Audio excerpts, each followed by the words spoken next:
এখন ফটো আৰু এখন নিমন্ত্ৰণী পত্ৰ আৰু সেই যে নিৰ্মালীতে অলপ অলপ দুটা তিনিটা চাউল এনেকৈ ঘৰে ঘৰে দিয়া মানে দিব আৰু আপোনালোকে আৰু তেওঁলোকক ক'ব মানে যিহেতু মানে ভাল পাব এটা সম্পৰ্ক হ'ব আৰু ২ নম্বৰ কথা ২২ তাৰিখে যিহেতু আমিতো দিৱালী কেতিয়া কিহৰ কাৰণে পাতোঁ মানে ৰাম যিয়ে যেতিয়া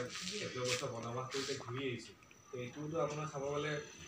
ৰাম তেওঁ আকৌ ৫০০ বছৰৰ পিছত হ'লেও পুনৰ স্থাপন হৈ আছে তো মানে ৰামলালা আহি আছে অযোধ্যা মন্দিৰত মানে সেইদিনাখন দিৱালীৰ নিচিনা এটা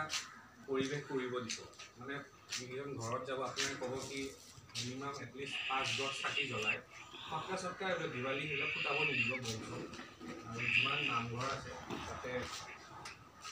আপোনাৰ প্ৰাণ প্ৰতিষ্ঠাটো যোনটো পূজা অৰ্চনা হ'ব ১১টাৰ পৰা ৰাতিপুৱা আৰম্ভ হ'ব ১১টাৰ ১ ঘণ্টাৰ কাৰ্যক্ৰম চাই আছে আৰু এইখিনি সময়ত মানে ৰাজহুৱাকৈ যেনেকৈ ইয়াতে আপোনালোকে নামটো কৰিলে নাম গালে প্ৰসাদ বিলালে আৰু যদি পাৰে যদি লাইভ টেলিকাষ্ট হ'বতো ইয়াতে যদি দেখাব পাৰে যদি প্ৰজেক্টৰত যদি চবে ৰাইজৰ ওচৰৰ মানুহখিনি আহি যদি চায় তেনেকৈ ভাল হ'ব আৰু কোনোবা যদি এপাৰ্টমেণ্টত কাৰোবাৰ যদি আপোনালোকৰ সম্পৰ্ক কৰে যেনেকৈ এইটো এটা এপাৰ্টমেণ্ট ইয়াতে হিন্দু মানুহ যিমান আছে তেওঁলোকক গৈ গৈ আপোনাক ঘৰে ঘৰে গৈ গৈ এইটো কিন্তু দিব তেওঁলোক মানে দিয়াৰ পিছত তেওঁলোকে আপোনালোকক বুজাই দিব ২২ তাৰিখে যাতে মিনিমাম এটলিষ্ট ৫-১০ চাকি জ্বলায় আৰু মানে নামঘৰলৈ আহে যাতে ইয়ালৈ আৰু এইখিনি আছে কিন্তু বস্তুটো তিনিজনকৈ এটা গ্ৰুপ বনাই ল'ব আপোনালোকে যেনেকৈ বনায় গ্ৰুপ টাইপকৈ মানে এইকেইজনে এইটো এৰিয়াত গ'ল আপোনালোকৰ আণ্ডাৰত যিকেইটা তাতে এটা এটা গোট বনাই ল'লে সেনেকৈ সম্পৰ্ক কৰিলে আৰু কিছুমানে যদি এনেকৈ নামঘৰত গ'ল যিমান নামঘৰ আছে আপোনালোকে ইয়াতে তাৰে কমিটিটো থাকেই তেওঁলোকৰ লগত আপোনালোকে সম্পৰ্ক কৰিলে কথা পাতিলে কি ২২ জানুৱাৰীৰ দিনাখন আমি এনেকৈ কৰিম ইয়াতে যোনটো চব নামঘৰে বা মন্দিৰ তাতো সেই কাৰ্যক্ৰমটো যিদিনাখন যদি কৰে সেইখিনিয়ে মানে আমাৰ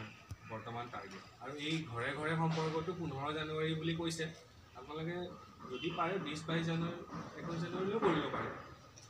সময় সুবিধা মিলাই কাৰণ আমাৰতো চবৰে ঘৰতো কাম থাকে সেনেকৈ আজৰি সময় যেনেকৈ মিলাই আজি হিচাপত ১০ ঘৰ গ'ল কালি ২০ ঘৰত গ'ল আপোনালোকে সেনেকৈ সম্পৰ্ক কৰিলে হ'ল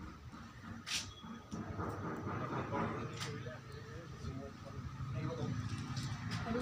এইখিনি আমাৰ যিখিনি আছে ইয়াতে যদি কম হয় পোৱা মানুহ আছে যিখিনি যদি আৰু কম হয় লগা হয় আৰু যদি চিঠি প্লাছ এইটো লগা হয় মই দি দিম যিমান লাগে আপোনালোকে চিঠিকেইখন বিলাব লাগিব চিঠিকেইখন মানে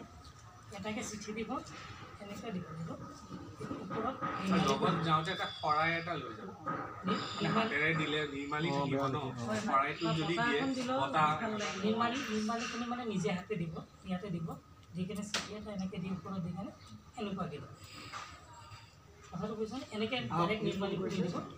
চিঠিত এইটো ওচৰত দিব নিৰ্মালীটো এখন ওপৰত দি কিনে এনেকুৱাকৈ ঢাকি দিব ঢাকি দি কিনে এনেকুৱাকৈ বেছিকৈ দিব নালাগে অকণমান এনেকুৱাকৈ উঠাই কিনে এনেকৈ ধৰক এনেকুৱাকৈ টিপা মাৰি কিনে উঠাই কিনে আৰু আপোনাৰ মানে এই ফটো যদি ছাপ'জ শেষ হ'ব হৈছে এদিন দুদিন আগতে জনাই দিব তেতিয়া আমি আনি পেলাই আপোনালোকক ইয়াতে দি যাব পাৰিম আৰু চাউলখিনিও সেনেকৈ অলপ অলপকৈ দিব মানে যিমান